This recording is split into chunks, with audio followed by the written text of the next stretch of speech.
Just a minute of introduction before we get started. Overall introduction, welcome to the research brainstorming session, meant to be discussion session. So I know we'll have plenty of time at the end for discussion. I would suggest if you have comments or questions in the middle of the talk, you could put them in the chat, and then it's up to Dr. Steyger whether or not he wants to pause to answer those, or we'll save them at the end and then we can pull those up. And then I think at the end too, there'll be opportunity. We're not such a huge group. People can go ahead and unmute themselves and ask questions also after the talk. I'm Laura Hansen, by the way. I'm the Associate Dean for Research in the School of Medicine. Welcome to you all. The next session of research brainstorming will be September 30th. We're skipping next month because I'm on vacation. September 30th. And we will have one clinician, one basic scientist presenting very short talks. So Dr. Janae Van Ways and Dr. John Cote will be talking in September. That'll be, I think, endometriosis focus talks. And then October 28th will be the next one after that. And that will be on nephrology.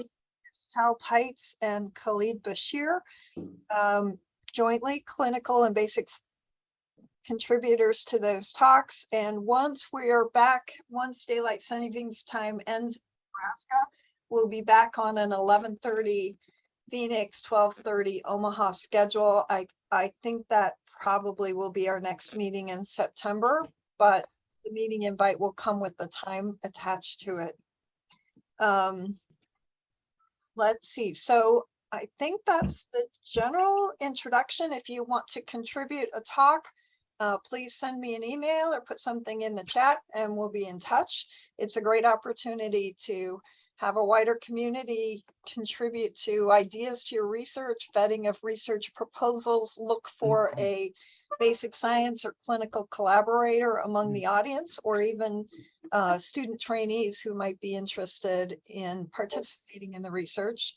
Today, I am delighted to introduce Dr. Peter Steyger, who's a professor in the Department of Biomedical Sciences and also the PI of our Translational Hearing Center COBRA grant, Creighton's largest ever NIH grant. And he's going to talk to us about a topic that I think is going to have basic science and clinical aspects to it, hospital-induced hearing loss. Thank you all for being here today, and the floor is yours, Peter. Thanks very much for doing this. Thank you, Laura, and thank you for the invite. And I'm happy to present today.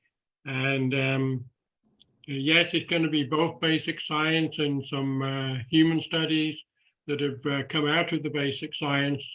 And happy to take questions at any point. Best if they're put in the chat and I will respond. I've got my chat box up. And so I'm going to give a little bit of a refresher in the next slide because it will be important for when we get to some of the data. So I'm going to be talking a lot about hospital medication-induced hearing loss, and there are two primary causes of this type of iatrogenic hearing loss, and that's from aminoglycosides that are given for severe bacterial infections, and also cisplatin, which is used for treating solid tumors. So first off, hold on, here we go. First off, I'm going to show an audiogram, and most of you will remember this from your clinical training, and it's kind of like an upside down chart where the x-axis is along the top, and this x-axis denotes the frequency or pitch of sound that's being presented to the subject. And we start with lower frequencies on the left and high frequencies on the right. So high frequencies are high pitches, And so lower frequencies like a dog barking is over here on the left. And this gray banana shaped area is called the speech banana. And in here you can see various phonemes that are used in speech. And so Z and B are quite low pitch, whereas sh, th, and fa are much higher pitched. And we use this frequency range, the whole frequency range, up to about 8 kilohertz. And down the y-axis is the level of sound. And so the higher the level of sound, the further down the y-axis we go. And so a barking dog can be quite loud. A lawnmower is much louder, and a telephone can be quite loud. And the conversational tone is around 30 to 40 dB. And I'm going to play some sounds, which will be important for the next slide. And so this is the sound of someone talking. We all hated spinach and broccoli and Brussels sprouts, but only Julie hated squash. But she hated it enough for all of us. But we didn't feel sorry for her because we... And did everybody hear that? Did the sound come through? Yes. Okay, great. And then here is some music. Where the earth shows its bones of wind-broken stone, and the sea and the sky are one. I'm caught out of time, my blood sings. And here's an audiogram of someone with good typical hearing. So I'm talking about someone who's about 15, 20 years old without any acquired hearing loss. And they have a line that goes across between 0 and 10 or 15 decibels. And the red line and the blue line denotes the different ears. And now if I go to an audiogram of someone with severe hearing loss, they more or less have a diagonal slope for their thresholds. And this is because they don't hear the higher frequencies, certainly not as well as the lower frequencies. And so they won't hear a vacuum cleaner, and they certainly won't hear the whispers of a loved one, or maybe even the ticking of a clock, or even conversational sounds. But they may still hear a dog barking because it's a lower pitch sound and it resonates really well. Now, the real impact of this is heard in the next two sound files. So this is the sound of someone who is talking, and this is what a person with hearing loss would hear. We all hated spinach and broccoli and Brussels sprouts, but only Julie hated squash. But she hated it enough for all of us. But we didn't feel sorry for her because... So it's quite monotonic and flat, but you can understand somebody talking when you have a hearing loss. But let's listen to the music.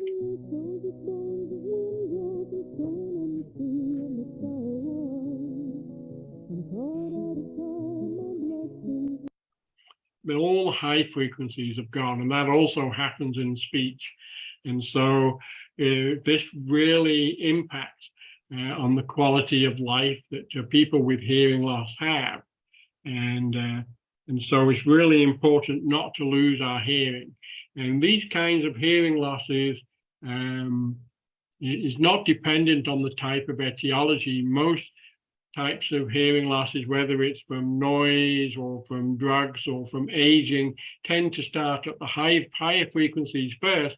And as we lose those sensory cells at the higher frequencies, we start to lose our ability to hear at the lower frequencies as well.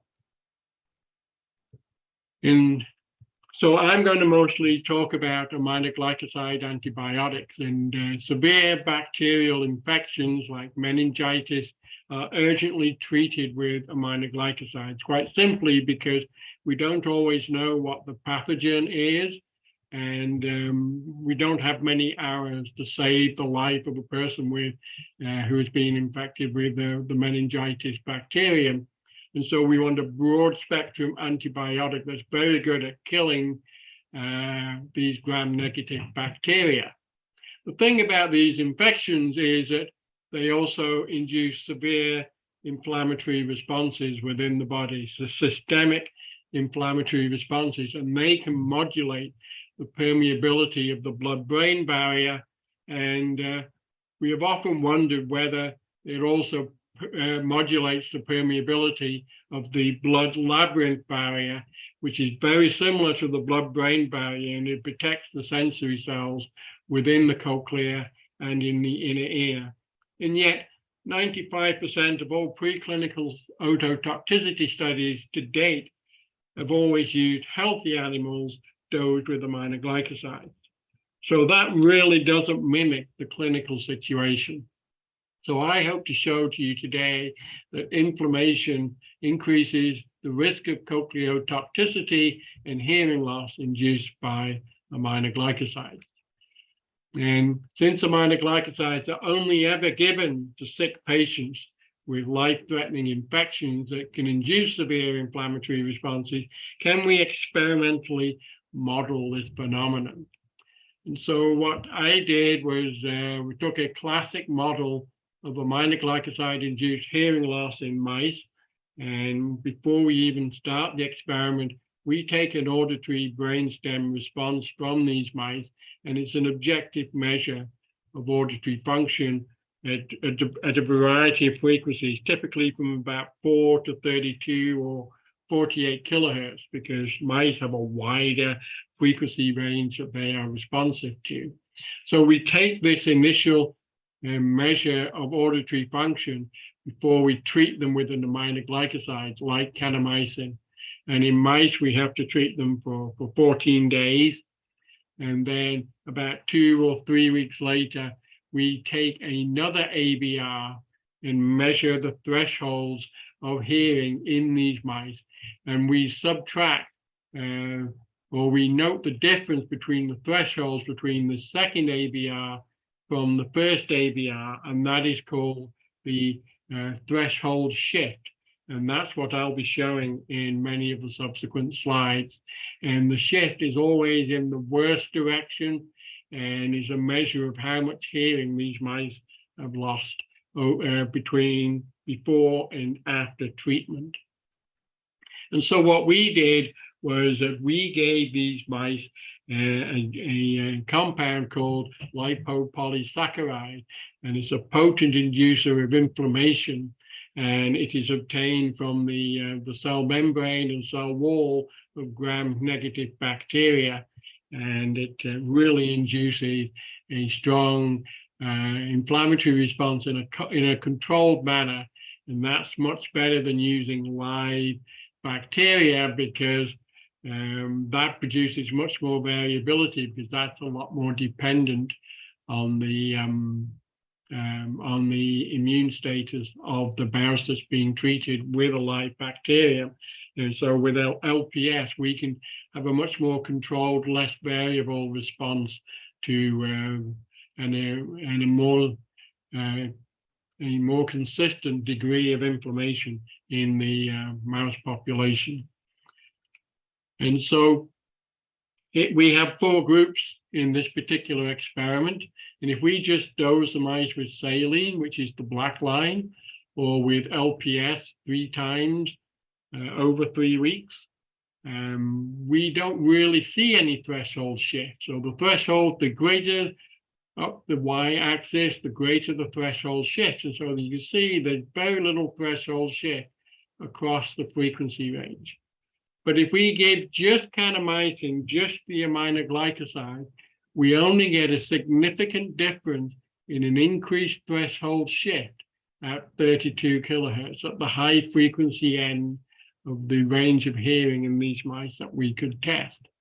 But if we give lipopolysaccharide plus kanamycin, we see a much greater threshold shift, and not just at the 32 kilohertz region, but also at 24 kilohertz and 12 and 16 kilohertz.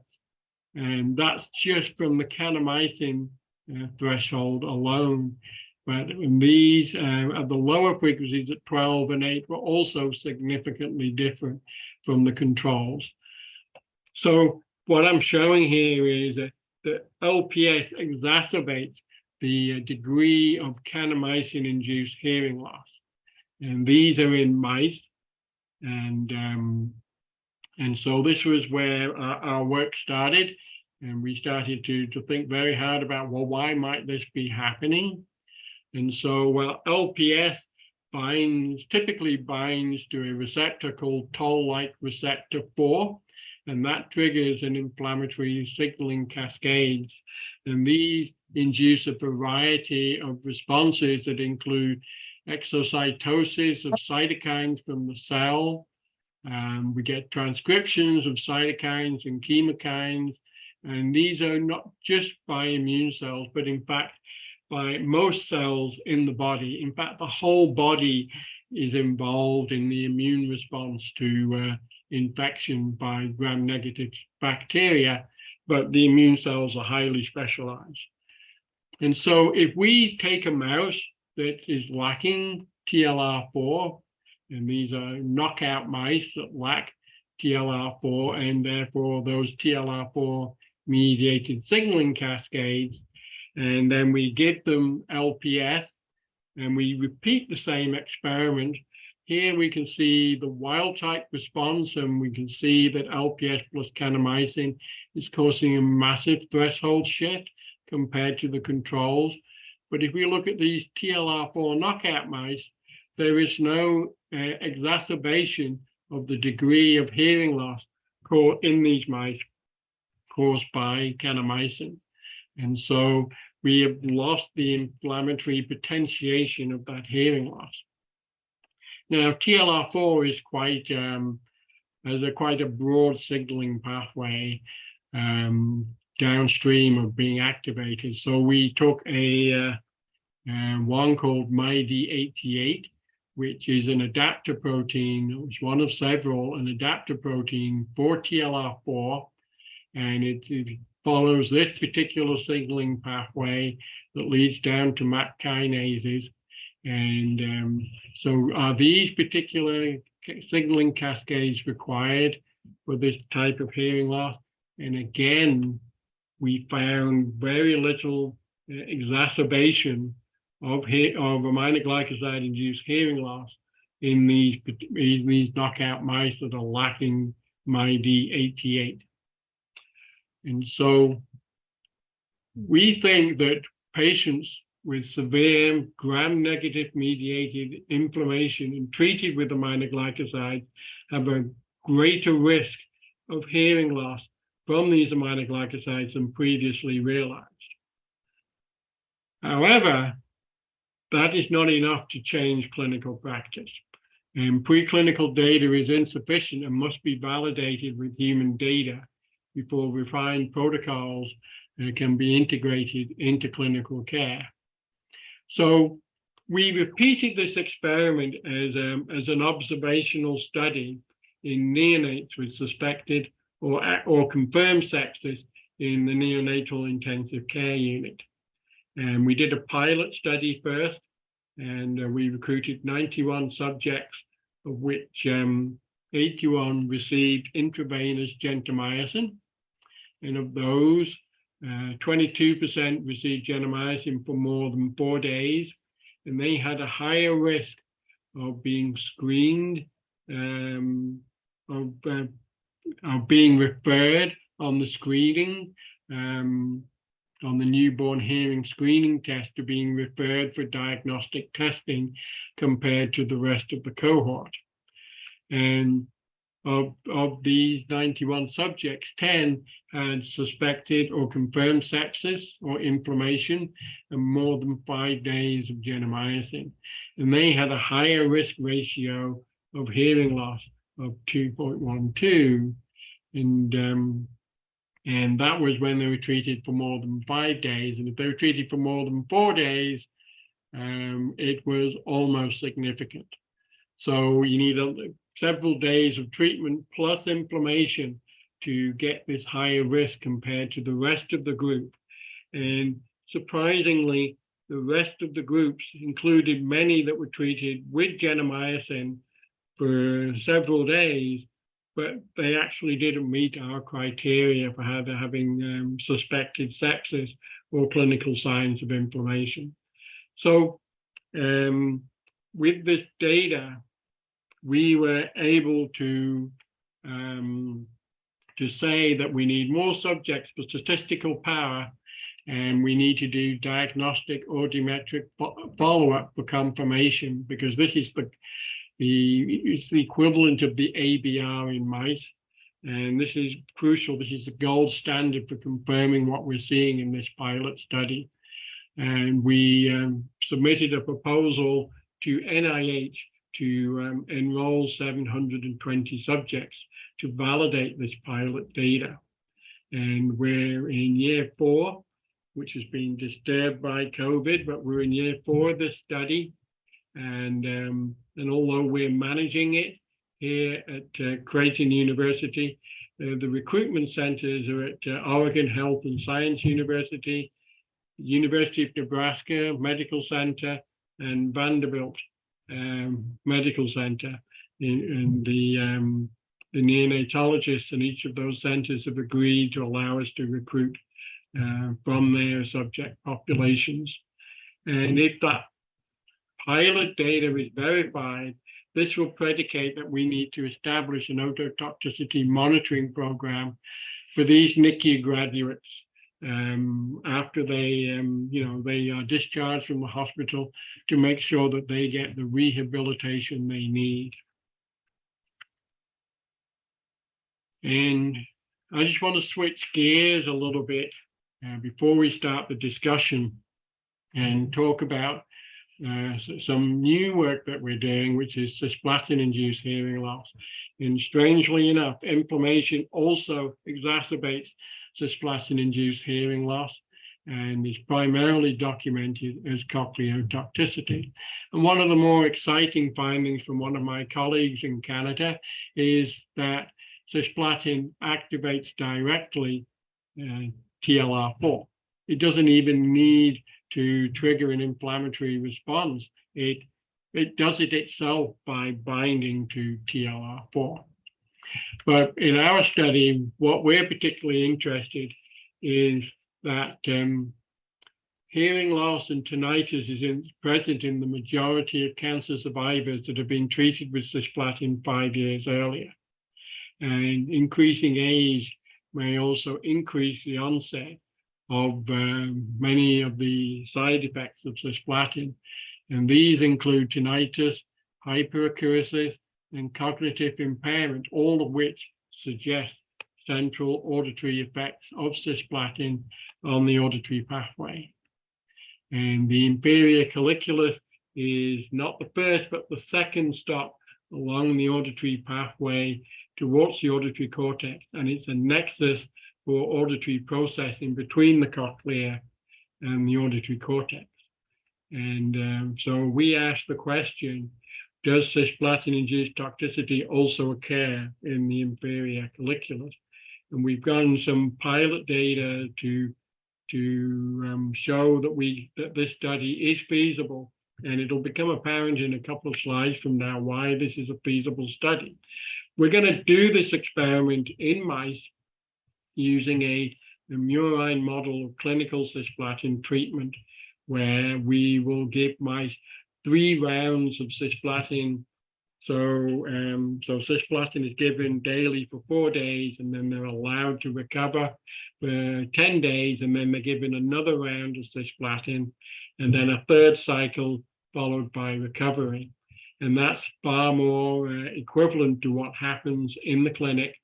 And this was developed by Lisa Cunningham and Kate Fernandez at NIH. And we're going to ask the following questions. Does cisplatin induce deposition of phosphorylated tau in the inferior colliculus? And this has been shown to happen in the hippocampus. And so we demonstrated in humans that we can label the human hippocampus and observe tau in our research paradigm. And we're also going to look for the distribution of the presynaptic protein synaptophysin. And this has also been shown to be disturbed in individuals with Alzheimer's. And we're also going to repeat this same study by looking for basic myelin protein, which is responsible for the myelinating the neurons, and that helps functional activity. And if the myelin disappears, then we start to see evidence of cognitive decline. And so the important thing here is that we started this study, and we're going to measure changes in auditory performance if that occurs, and then we will do the immunocytochemistry. And if that happens, if we see changes in auditory brainstem integrity and function, these may underlie the auditory processing disorders that have been observed in humans, not just the hearing loss that we see in those individuals. And the real importance of this study is that human autopsies of the brain means that there are brainstem archives of blocks of tissue that are stored for at least 10 years. And we will be able to access those blocks if they fit our inclusion criteria and see if cisplatin is causing deposition of pathologic tau or disrupting synaptic integrity, or we're causing demyelination. And so one of the things we're hoping to connect with both here in Creighton, in Omaha, at Bergen Mercy, and also in Phoenix is clinical collaborators who have access to archived autopsy brain tissues so that we could include those in our study to answer this question in humans that will validate what we see in the mice themselves. And so we are already planning research proposals to the National Institute of Aging as well as the National Cancer Institute. And this is definitely a cross disciplinary and multidisciplinary study. And I just want to wrap up quickly by talking a little bit about the Translational Hearing Center, just to show what opportunities might be available for others who are interested in doing or initiating hearing research. So the mission is to preserve or restore hearing from multiple etiologies. And I've talked a fair bit about ototoxic hospital medications, but we also have faculty that are interested in noise-induced hearing loss. And we're just about to recruit a new faculty member who will focus on congenital and genetic polymorphisms. And we have an interest in aging and tinnitus and central auditory processing disorders. And we are very familiar and friendly with our colleagues at Boys Town National Research Hospital, as well as those in neurodegeneration at University of Nebraska Medical Center. And regardless of the type of hearing loss, if it's prelingual, the consequences are over $1.5 million per individual as a socioeconomic cost. And it diminishes their relationship, particularly familial relationships, and also relationships with their intimate partners, because you can't whisper, you can't hear when you're not wearing your rehabilitative devices. But also in older individuals, if you're not having rehabilitation, it accelerates aging. Again, it diminishes relationships. It can also cause vestibular disorders, and falls happen more frequently.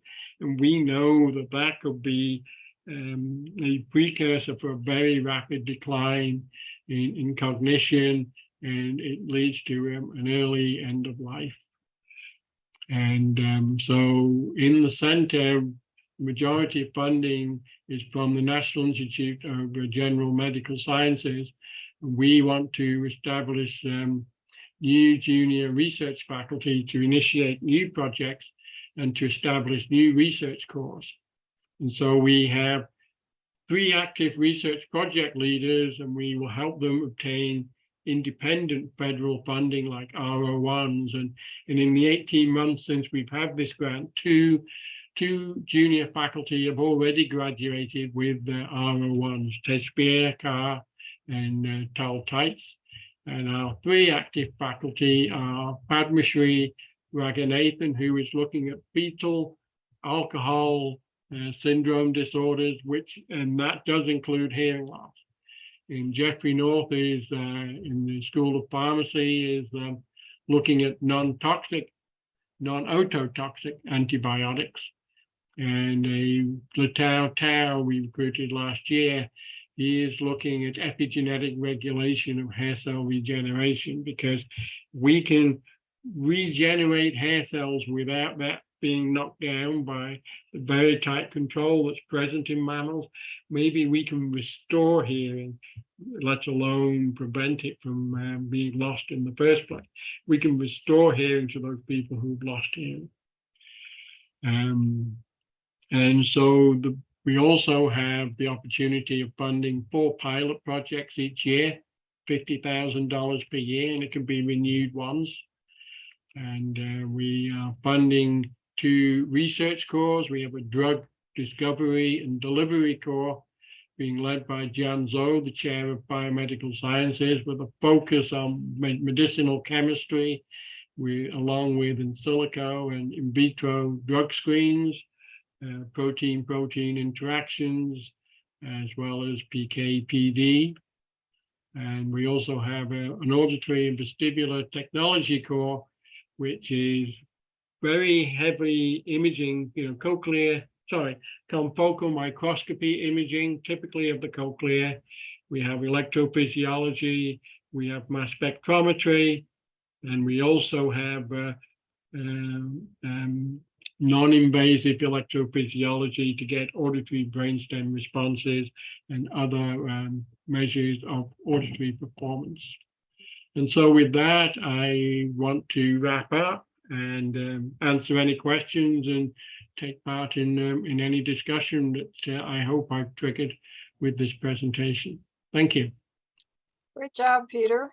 Really interesting stuff. I'm going to take advantage of my role as moderator to ask the first question or two, because I'm really curious about 2 things, really. The first, the question of whether the aminoglycoside toxicity is really cochlear toxicity. So could you target TLR4 or MyoD, probably TLR4 inhibitors to the cochlea to prevent hearing loss? Sounds like that doesn't work with the cisplatin because it would have to be systemic and you want the drug to work. But and then the other thing I wonder if you would speak to is at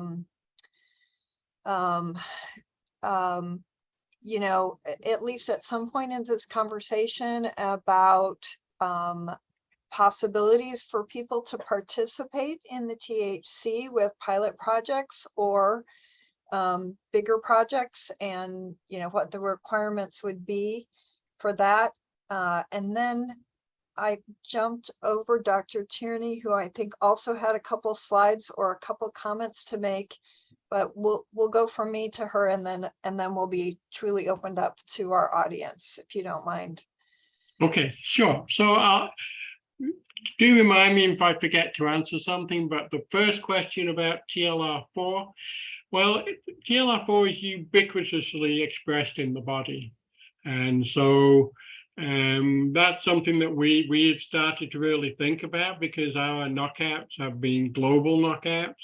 So we are now actually generating conditional knockouts where the mice will either only be able to induce an inflammatory response in the inner ear, or only have a systemic response with no TLR4 in the cochlea or inner ear. So we're going to answer that question, and I have my expectation is that it's a systemic inflammatory response that is causing the increased cochlear uptake of aminoglycosides, which I didn't show, but it does happen. And I think that's a systemic response that causes a change in the physiology of the blood-brain barrier. A lot of people have tried in many other ways to knock out or inhibit TLR4 function. And there are indeed humans who don't have any TLR4 function, and they do live until they're about 20, and then the burden of infection just overwhelms them. So from my read of those studies where they have tried to inhibit them, it's been very challenging. I think there are too many side effects, but it's that we're always constantly refining these blunt tools. So there may be a way that this is done, but I've not yet heard of one. And I think the same is true for cisplatin. But I know less about that at this point in time. With respect to training opportunities or collaborative opportunities in the Translational Hearing Center, we're very happy to work with graduate students and postdoctoral trainees. And if they were to join our training programs, then they will be eligible for other opportunities for funding within the department to work in the labs. For faculty, there is actually another funding mechanism that I didn't mention, I neglected to mention, and that is research vouchers. And so long as the project focused on hearing, you could propose a small study to get pilot data to then go on and propose a pilot project, which is obviously $50,000. A research voucher is about $5,000 or less.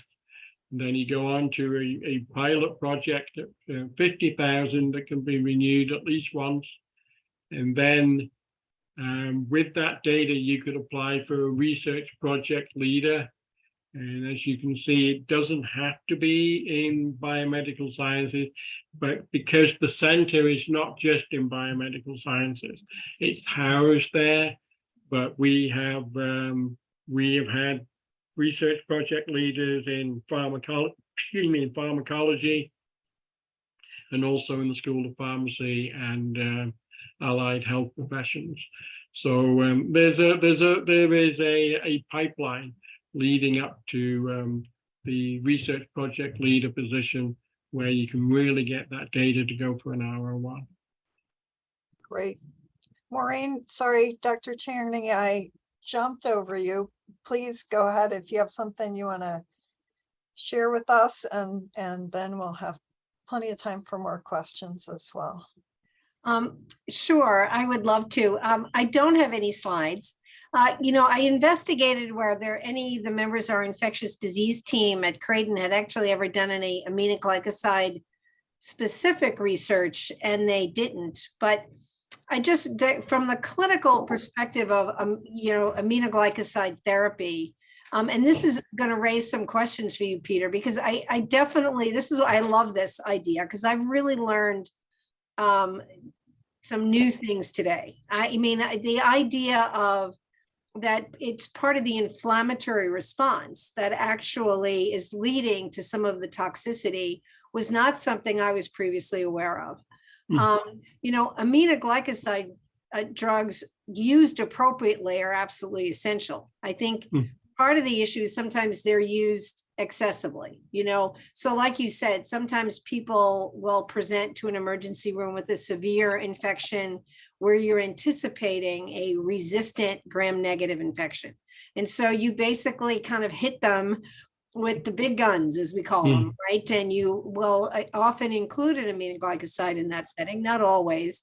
One of the key issues in antimicrobial stewardship is to always pull back so you're only using the drugs that you need. And so you narrow the therapy as much as possible. And that's absolutely crucial, especially when aminoglycosides are part of the therapy. But as you know, there are some absolute infections where the use of the aminoglycoside is absolutely crucial. One of them is endocarditis, particularly secondary to enterococcal endocarditis. So you're very resistant strep or enterococci, where the combination, so the aminoglycoside provides synergy with a beta-lactam antibiotic to provide a much better cure over time. Osteomyelitis, although the quinolones have kind of really reduced the long-term use. And so, I think the crucial thing, which I think hearing what you say makes it that much more important, is to utilize them only when they're necessary, but don't be afraid to use them when they're absolutely necessary, because you're right, they're life-saving, or improving morbidity and mortality. But as you were, some of the clinical experience that we're taught is when you're using aminoglycosides, how crucial it is to follow levels, especially in people who have reduced renal function. So I have two questions for you. One, do you think that the following of appropriate levels really benefits the reduction in ototoxicity? And then the second question is, so for something like enterococcal endocarditis, where sometimes you're using it for 4 weeks, I think the fear is always, can we shorten that? There's been a move to shorten things, but so it appears that probably the early part of your therapy, I think people have always thought, again, that it's like, okay, if we use the aminoglycoside for 4 weeks, we're increasing the chance of aminoglycoside toxicity. And I'm assuming the answer to that is yes, but not as much. There's not as much incremental increase as in the first few days of therapy. So those are my two questions.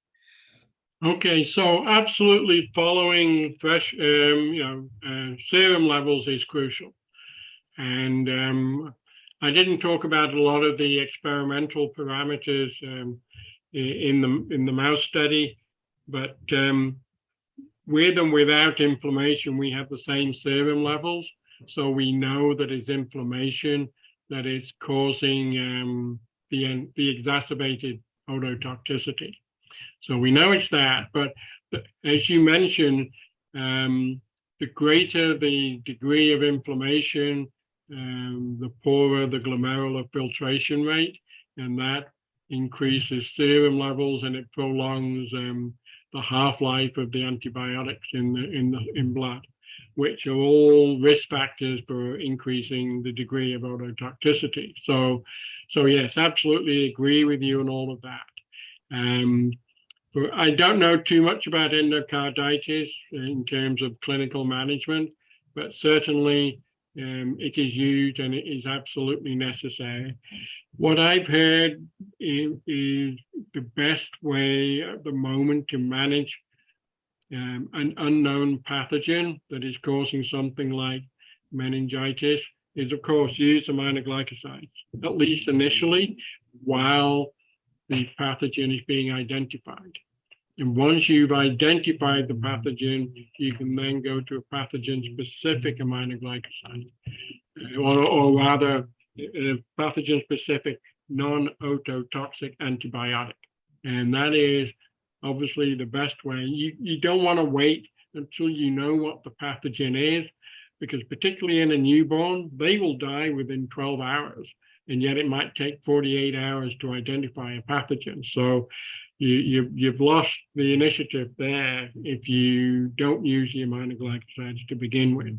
But definitely move away as soon as one has identified the pathogen, and then go in with that pathogen-specific antibiotic.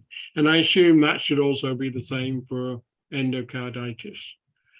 I hope I answered both of your questions there. You did, thank you. I'm gonna, from a clinician standpoint, and again, I additionally learned more with your answers to those questions, is in newborns, using an aminoglycoside for meningitis upfront as immediate therapy is pretty standard. If an adult shows up and you think they have bacterial meningitis, the aminoglycoside is not as crucial. Somebody with overwhelming gram-negative sepsis, what they call febrile neutropenia and immunocompromised hosts, et cetera. But the probably mainstay for meningitis, so I'm just clarifying for the clinicians on the phone, is really more your third generation cephalosporin in terms of getting CSF penetration. It's a different story in newborns though. That's key. Yeah, so, super. Great to have this chat with you, Maureen. I'm happy to answer any other questions or listen to a discussion.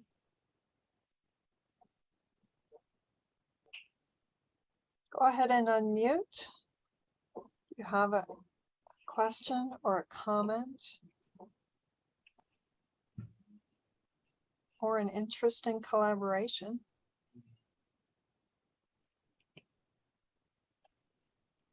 Are there any oncologists on the call?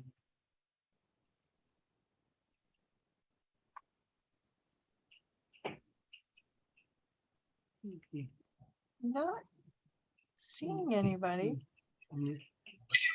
I have a comment. It's Laura Hebert.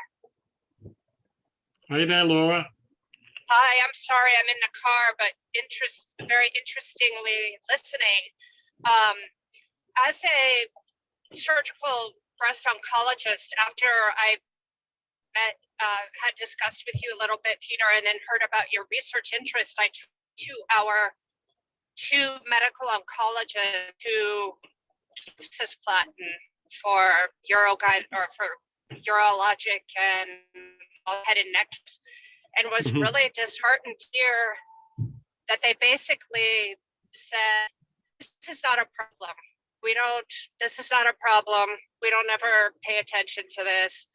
But I think as you presented, there's data contrary to that. So there's always going to be education and uphill battle and people recognizing just this is a problem. Yes, and it's a very common phenomenon, and your colleagues should not be feel bad about that. It's widespread, and I'm part of a group called the International Ototoxicity Monitoring Group, and a subset of that is working on strategies to implement ototoxicity monitoring specifically for cisplatin, particularly in older adults. And so I'll be happy to share some of that information with you. But the one thing that I did reference to today is it's a paper that came out this month from, I think, UCSF.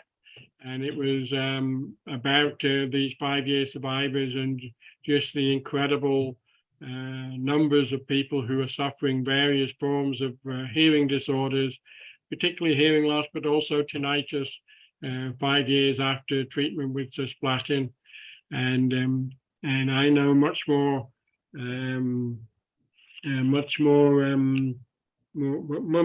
familiar with the data in children who are treated with cisplatin for medulloblastoma settings, and they have multiple rounds of cisplatin, and with each round, the number of individuals who have hearing loss increases up to, and then by the 6th round, it's something like 90%. And so these are young adults, and so they got their whole lives ahead of them, and they can't hear anything anymore, but they do well with cochlear implants. But if we can find a way to manage it better, that will be even better. Do you know if there are guidelines from societies like the NCCN regarding like hearing tests before therapy? And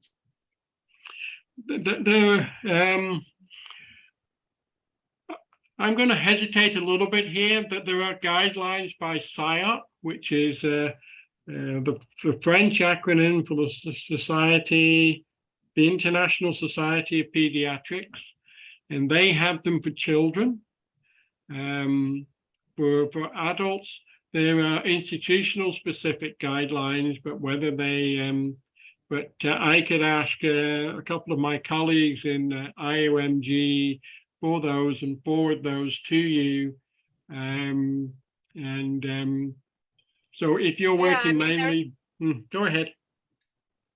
Yeah, I mean, we don't have, I mean, in my field of breast cancer, we don't use it much, cisplatin, but yeah, I mean, it might be an interesting pilot project just to see how often people get hearing tests, because I don't think it's very often before the start of those Absolutely before not. chemotherapy. Absolutely not. They don't. And some of the other chemotherapy drugs like vincristine and vinblastine are also thought to be ototoxic, but not as not to the same degree as cisplatin does. I mean, carboplatin and oxaloplatin are definitely less ototoxic, but they're still ototoxic to a degree. So it's something definitely to share more information with you and your team about. Yeah, and there's tons of data developing, as you were saying, about dementia risk for hearing loss in older adults, and this is a huge issue. So yes, that's right. So that's one of the reasons why we're trying to focus on the auditory side in particular. But yes, there is data about cisplatin and onset of dementia, and that's it's absolutely fascinating to us as a center. So we really want to get into that. So thank you for bringing that up, Laura. Yeah, thank you so much for the. I wonder for those cancer patients, the hearing loss, how quick is that after the therapy ends or the therapy starts, and how stable is it, you know, after the treatment is over? Generally, it's permanent. But it doesn't continue to get worse.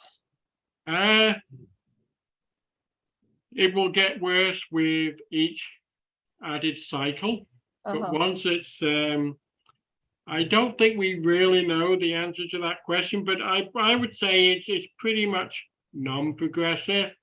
I mean, it might be very slightly once you've had the bulk of the loss. And one of the things that's very curious is that once you have high frequency hearing loss, the next round will then hit those lower frequencies harder, and it will just keep going down. So you may not see any hearing loss to begin with, and this answers another question that Laura raised, is that it's absolutely not a problem. But yes and no, if we only test the auditory performance of individuals up to 8 kilohertz, you're not going to see the higher frequency hearing loss that typically occurs first at 12 or 16 kilohertz. Now, older adults, well, they're going to be lucky if they can even hear above 10 or 12 kilohertz anyway. So those higher frequencies are the ones that are going to get hit first. We're dealing with pediatric patients. They will hear up to 12, 16 kilohertz, no problem, until they start listening to personal stereos, and then they start getting noise-induced hearing loss at those higher frequencies. So, and any hearing loss one has is permanent. It doesn't regenerate. And it happens pretty quickly. It happens within weeks. I mean, it can happen during a course. It all depends on how long the course is, but it's always cumulative. So you can't have a bit and then rest and then have a bit more and not expect it to add to the first round. It will do, because these drugs are trapped within the cochlea. Wow.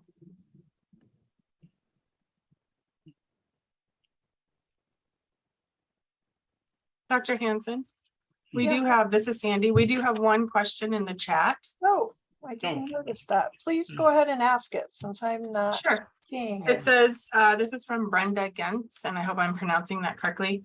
Thank you for this very important topic. Dr. Dan Moore, a recognized leader in regional anesthesia, lost his hearing after receiving aminoglycosides for an infection after hip replacement. It was disappointing because he felt that he could no longer participate in academia at the level he had before. I'm sorry, it's not a question, it's just a comment.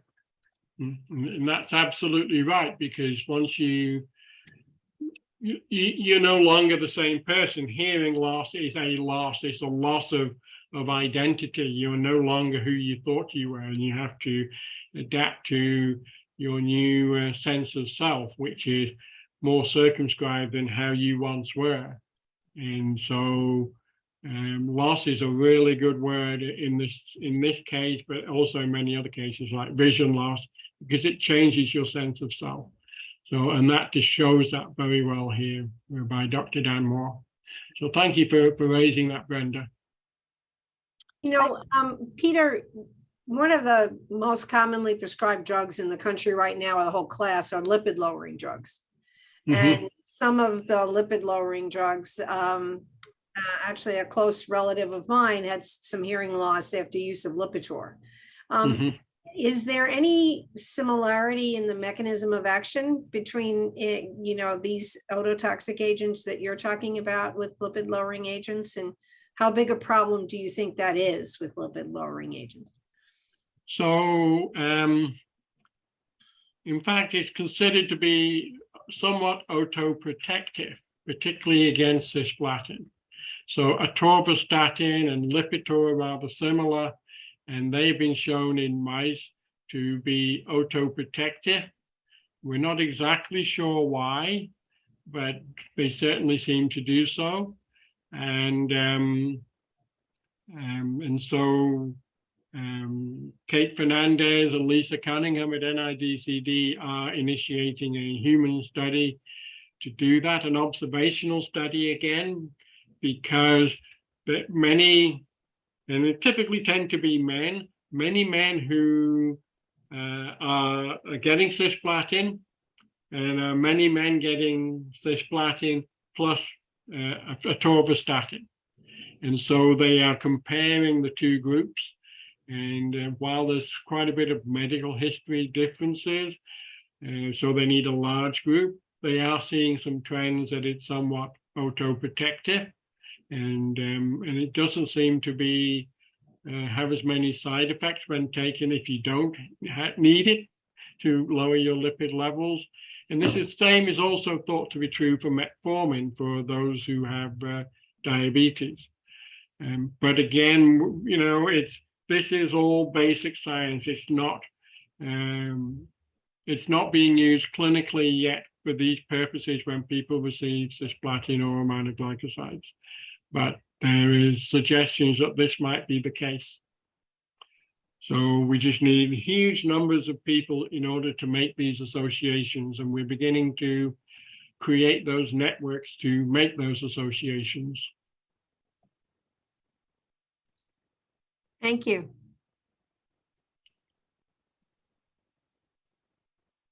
All right, well, not hearing any other questions. We're just almost at 2 o'clock, so I'll bring this to a close.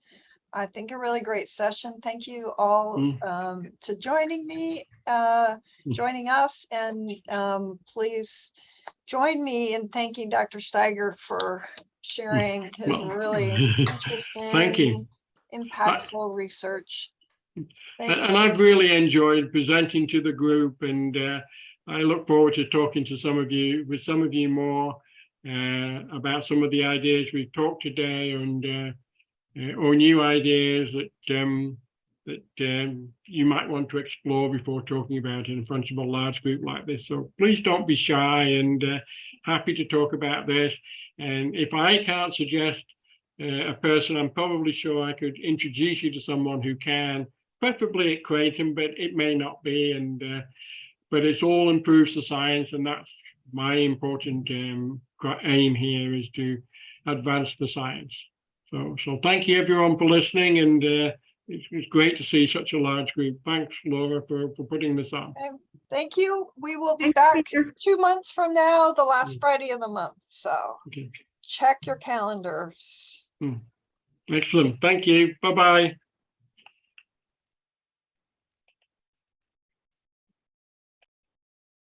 Sandy?